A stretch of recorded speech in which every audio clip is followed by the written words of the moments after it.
She's one of the most familiar faces in history. Her Majesty has lived through the most important moments of the modern era, and she's still kicking. But we want to throw some facts at you that perhaps you didn't know. Fasten your seatbelts. She was born on the 21st of April 1926. Her mum, the future Queen Mother, was 25 at the time, and her doctors issued a statement saying a certain line of treatment was successfully adopted. That was the polite way of saying that Elizabeth was born by caesarean section. This fact had major implications for the royal family. Caesareans were very delicate and risky procedures in the 1920s, and this operation automatically meant that her mother would not have a large family. The chances of producing a male heir became small, and when the time came, Elizabeth would be crowned queen. According to her cousin, Lady Mary Clayton, as a child, Elizabeth, or Lilibet as they used to call her, liked to imagine herself as a pony or a horse. When she was immersed in the role and someone called her, if she didn't answer right away, she would then say, "I couldn't answer you as a pony."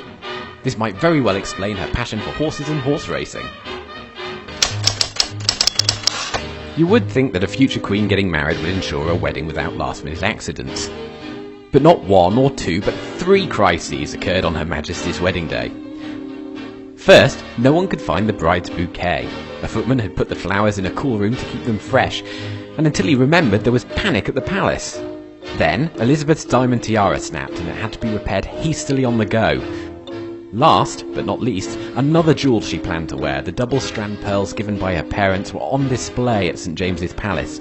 No one thought she would want them, so her private secretary had to pick them up using the King of Norway's car to avoid traffic. When Her Majesty the Queen gave birth to Prince Charles in 1948, she endured a long 30 hours in labour. But many don't know that this birth was the first to drop a long tradition of the British monarchy. It was the first time since the 18th century that a government minister was not in attendance to witness and certify the birth of the heir to the throne. English and British monarchs have been crowned at Westminster Abbey since the year 1066. But Elizabeth II's coronation was the first in history to be broadcast.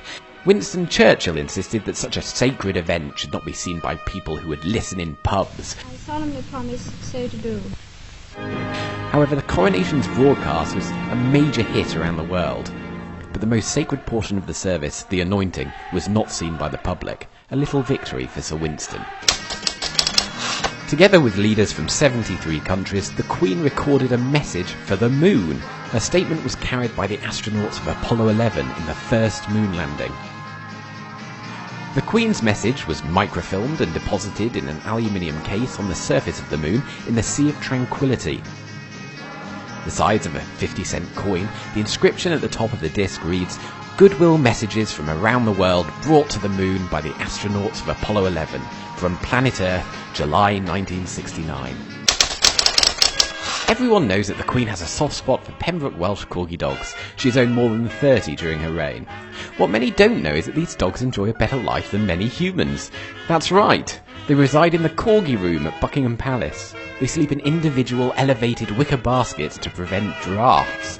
And they have an extensive menu, which includes fresh rabbit and beef served by a gourmet chef. In 2012, the Queen said she didn't want to breed any more corgis, as she didn't want to leave any young dog behind after she was gone. The Queen holds several records in the Guinness Book. These are just a few of Elizabeth II's landmarks. She's the world's longest reigning living queen, and the oldest British monarch in history. She holds the world record for most currencies featuring the same individual. The Queen appears on the coinage of at least 45 different countries. And she's also the wealthiest queen, with a personal fortune estimated at £310 million. Since September 2015, she's the longest reigning monarch in British history. You could say that, as with many of her other duties, she's taken the motto "Long live the Queen" quite seriously.